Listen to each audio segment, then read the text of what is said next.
a WikiVidi documentaries production. Don't forget to like and subscribe. Enjoy. Mark Twain. Samuel Langhorne Clemens, better known by his pen name Mark Twain, was an American writer, humorist, entrepreneur, publisher, and lecturer. Among his novels are The Adventures of Tom Sawyer and its sequel, The Adventures of Huckleberry Finn, the latter often called the Great American Novel. Twain was raised in Hannibal, Missouri, which later provided the setting for Tom Sawyer and Huckleberry Finn. He served an apprenticeship with a printer and then worked as a typesetter, contributing articles to the newspaper of his older brother Orion Clemens. He later became a riverboat pilot on the Mississippi River before heading west to join Orion in Nevada. He referred humorously to his lack of success at mining, turning to journalism for the Virginia City Territorial Enterprise. His humorous story, The Celebrated Jumping Frog of Calaveras County, was published in 1865, based on a story that he heard at Angel's Hotel in Angel's Camp, California, where he had spent some time as a miner. The short story brought international attention and was even translated into French. His wit and satire, in prose and in speech, earned praise from critics and peers, and he was a friend to presidents, artists, industrialists, and European royalty. Twain earned a great deal of money from his writings and lectures, but he invested in ventures that lost most of it, notably the Page Compositor, a mechanical typesetter that failed because of its complexity and imprecision. He filed for bankruptcy in the wake of these financial setbacks, but he eventually overcame his financial troubles with the help of Henry Huttleston Rogers. He chose to pay all his pre-bankruptcy creditors in full, even after he had no legal responsibility to do so. Twain was born shortly after an appearance of Halley's Comet, and he predicted that he would go out with it as well. He died the day after the comet returned. He was lauded as the greatest humorist this country has produced, and William Faulkner called him the father of American literature. Early life. Mark Twain was born Samuel Langhorne Clemens on November 30, 1835, in Florida, Missouri, the sixth of 7 children born to Jane, a native of Kentucky, and John Marshall Clemens, a native of Virginia. His parents met when his father moved to Missouri, and they were married in 1823. Twain was of Cornish, English, and Scots-Irish descent. Only 3 of his siblings survived childhood: Orion, Henry, and Pamela. His sister Margaret died when Twain was 3, and his brother Benjamin died 3 years later. His brother Pleasant Hannibal died at 3 weeks of age. When he was 4, Twain's family moved to Hannibal, Missouri, a port town on the Mississippi River that inspired the fictional town of St. Petersburg in The Adventures of Tom Sawyer and The Adventures of Huckleberry Finn. Slavery was legal in Missouri at the time, and it became a theme in these writings. His father was an attorney and judge, who died of pneumonia in 1847, when Twain was 11. The next year, Twain left school after the 5th grade to become a printer's apprentice. In 1851 he began working as a typesetter, contributing articles and humorous sketches to the Hannibal Journal, a newspaper that Orion owned.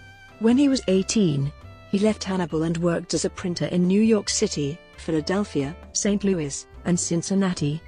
Joining the newly formed International Typographical Union, the Printers' Trade Union, he educated himself in public libraries in the evenings, finding wider information than at a conventional school.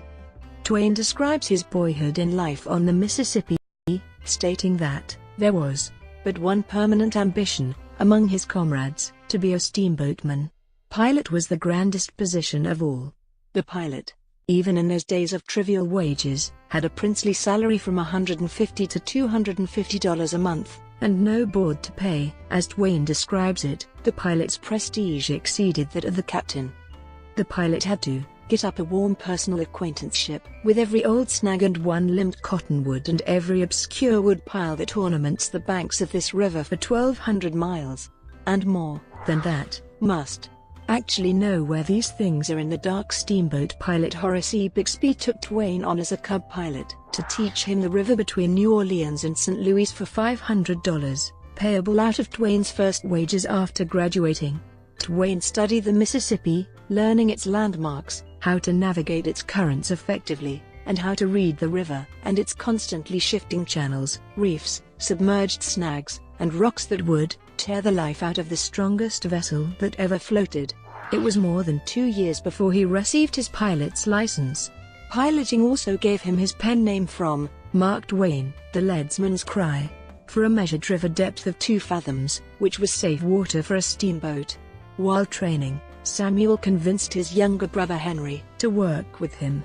Henry was killed on June 21, 1858, when their steamboat Pennsylvania exploded. Twain claimed to have foreseen this death in a dream a month earlier, which inspired his interest in parapsychology. He was an early member of the Society for Psychical Research. Twain was guilt-stricken and held himself responsible for the rest of his life.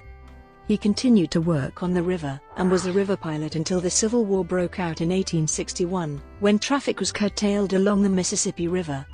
At the start of hostilities, he enlisted briefly in a local Confederate unit. He later wrote the sketch, The Private History of a Campaign That Failed, describing how he and his friends had been Confederate volunteers for 2 weeks before disbanding. He then left for Nevada to work for Orion, who was Secretary of the Nevada Territory. Twain describes the episode in his book Roughing It. Travels. Orion became secretary to Nevada Territory Governor James W. Nye in 1861, and Twain joined him when he moved west. The brothers traveled more than 2 weeks on a stagecoach across the Great Plains and the Rocky Mountains, visiting the Mormon community in Salt Lake City. Twain's journey ended in the silver mining town of Virginia City, Nevada, where he became a miner on the Comstock Lode. He failed as a miner and went to work at the Virginia City newspaper Territorial Enterprise, working under a friend, the writer Dan DeQuille. He first used his pen name here on February 3, 1863, when he wrote a humorous travel account entitled Letter from Carson Ree, Joe Goodman, Party at Good Johnson's Music, and signed it, Mark Twain. His experiences in the American West inspired Roughing It, written during 1870-71, and published in 1872. His experiences in Angel's Camp provided material for The Celebrated Jumping Frog of Calaveras County. Twain moved to San Francisco in 1864, still as a journalist, and met writers such as Bret Harte and Artemus Ward. He may have been romantically involved with the poet Tina Coolbrith. His first success as a writer came when his humorous tall tale, The Celebrated Jumping Frog of Calaveras County, was published on November 18, 1865, in the New York weekly The Saturday Press, bringing him national attention. A year later, he traveled to the Sandwich Islands as a reporter for the Sacramento Union. His letters to the Union were popular and became the basis for his first lectures. In 1867, a local newspaper funded his trip to the Mediterranean aboard the Quaker City, including a tour of Europe and the Middle East. He wrote a collection of travel letters which were later compiled as The Innocents Abroad. It was on this trip that he met fellow passenger Charles Langdon, who showed him a picture of his sister Olivia. Twain later claimed to have fallen in love at first sight. Upon returning to the United States, Twain was offered honorary membership in Yale University's secret society Scroll and Key in 1868. Its devotion to fellowship, moral and literary self-improvement, and charity, suited him well. Marriage and children. Twain and Olivia Langdon corresponded throughout 1868. She rejected his first marriage proposal, but they were married in Elmira, New York in February 1870, where he courted her and managed to overcome her father's initial reluctance. She came from a wealthy but liberal family. Through her, he met abolitionists, socialists, principled atheists and activists for women's rights and social equality, including Harriet Beecher Stowe, Frederick Douglass, and writer and utopian socialist William Dean Howells, who became a longtime friend. The couple lived in Buffalo, New York, from 1869 to 1871.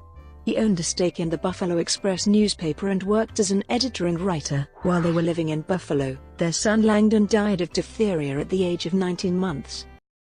They had 3 daughters, Susie, Clara, and Jean. Twain moved his family to Hartford, Connecticut, where he arranged the building of a home starting in 1873. In the 1870s and 1880s, The family summered at Quarry Farm in Elmira, the home of Olivia's sister, Susan Crane. In 1874, Susan had a study built apart from the main house so that Twain would have a quiet place in which to write. Also, he smoked cigars constantly, and Susan did not want him to do so in her house. Twain wrote many of his classic novels during his 17 years in Hartford and over 20 summers at Quarry Farm. They include The Adventures of Tom Sawyer, The Prince and the Pauper, Life on the Mississippi, Adventures of Huckleberry Finn, and A Connecticut Yankee in King Arthur's Court. The couple's marriage lasted 34 years until Olivia's death in 1904. All of the Clemens family are buried in Elmira's Woodlawn Cemetery. Love of science and technology. Twain was fascinated with science and scientific inquiry. He developed a close and lasting friendship with Nikola Tesla, and the two spent much time together in Tesla's laboratory. Twain patented 3 inventions, including an improvement in adjustable and detachable straps for garments, and a history trivia game. Most commercially successful was the self-pasting scrapbook. A dried adhesive on the pages needed only to be moistened before use. Over 25,000 were sold. Twain's novel A Connecticut Yankee in King Arthur's Court features a time traveler from the contemporary U.S. using his knowledge of science to introduce modern technology to Arthurian England. This type of storyline became a common feature of the science fiction subgenre alternate history. In 1909, Thomas Edison visited Twain at his home in Reading, Connecticut and filmed him. Part of the footage was used in The Prince and the Pauper, a 2-reel short film. It is said to be the only known existing film footage of Twain. Financial troubles. Twain made a substantial amount of money through his writing, but he lost a great deal through investments. He invested mostly in new inventions and technology, particularly in the page typesetting machine. It was a beautifully engineered mechanical marvel that amazed viewers when it worked, but it was prone to breakdowns. Twain spent $300,000 on it between 1880 and 1894, but before it could be perfected it was rendered obsolete by the linotype. He lost the bulk of his book profits, as well as a substantial portion of his wife's inheritance. Twain also lost money through his publishing house of Charles L. Webster and Company, which enjoyed initial success selling the memoirs of Ulysses S. Grant, but failed soon afterward, losing money on a biography of Pope Leo XIII. Fewer than 200 copies were sold. Twain and his family closed down their expensive Hartford home in response to the dwindling income and moved to Europe in June 1891. William M. Laffan of the New York Sun and the McClure newspaper syndicate offered him the publication of a series of 6 European letters. Twain, Olivia, and their daughter Susie were all faced with health problems, and they believed that it would be of benefit to visit European baths. The family stayed mainly in France, Germany, and Italy until May 1895, with longer spells at Berlin, Florence, and Paris. During that period, Twain returned 4 times to New York due to his enduring business troubles. He took a cheap room in September 1893 at $1.50 per day at the Players Club, which he had to keep until March 1894. Meanwhile, he became the belle of New York, in the words of biographer Albert Bigelow Paine. Twain's writings and lectures enabled him to recover financially, combined with the help of a new friend. In fall 1893, he began a friendship with financier Henry Huddleston Rogers, a principal of Standard Oil, that lasted the remainder of his life. Rogers first made him file for bankruptcy in April 1894, then had him transfer the copyrights on his written works to his wife to prevent creditors from gaining possession of them. Finally, Rogers took absolute charge of Twain's money until all his creditors were paid. Twain accepted an offer from Robert Sparrow Smythe and embarked on a year-long, around-the-world lecture tour in July 1895 to pay off his creditors in full, although he was no longer under any legal obligation to do so. It was a long, arduous journey and he was sick much of the time, mostly from a cold and a carbuncle. The first part of the itinerary took him across Northern America to British Columbia, Canada, until the second half of August. For the second part, he sailed across the Pacific Ocean. His scheduled lecture in Honolulu, Hawaii had to be cancelled due to a cholera epidemic. Twain went on to Fiji, Australia, New Zealand, Sri Lanka, India, Mauritius, and South Africa. His 3 months in India became the centerpiece of his 712-page book Following the Equator. In the second half of July 1896, he sailed back to England, completing his circumnavigation of the world begun 14 months before. Twain and his family spent 4 more years in Europe, mainly in England and Austria, with longer spells in London and Vienna. Clara had wished to study the piano under Theodore Leschetizky in Vienna. Unfortunately, Jean's health did not benefit from consulting with specialists in Vienna, the city of doctors. The family moved to London in spring 1899, following a lead by Pulteney Bigelow, who had a good experience being treated by Dr. Jonas Henrik Kellgren, a Swedish osteopathic practitioner in Belgravia. They were persuaded to spend the summer at Kellgren's sanatorium by the lake in the Swedish village of Sanna. Coming back in fall, they continued the treatment in London, until Twain was convinced, by lengthy inquiries in America, that similar osteopathic expertise was available there. In mid-1900, he was the guest of newspaper proprietor Hugh Gilzian Reid at Dollis Hill House, located on the north side of London. Twain wrote that he had never seen any place that was so satisfactorily situated, with its noble trees and stretch of country, and everything that went to make life delightful, and all within a biscuit's throw of the metropolis of the world. He then returned to America in October 1900, having earned enough to pay off his debts. In winter 1900/01, he became his country's most prominent opponent of imperialism, raising the issue in his speeches, interviews, and writings. In January 1901, he began serving as vice president of the Anti-Imperialist League of New York. Brought to you by WikiVidi Documentaries. Would you